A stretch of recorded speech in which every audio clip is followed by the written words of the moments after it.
sawarin, lumilipas ng kadiliman ng araw.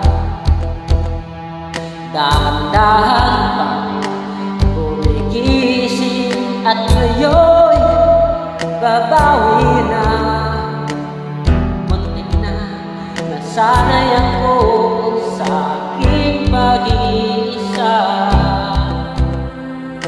Kaya na iwanan ang bakas ng kahapon.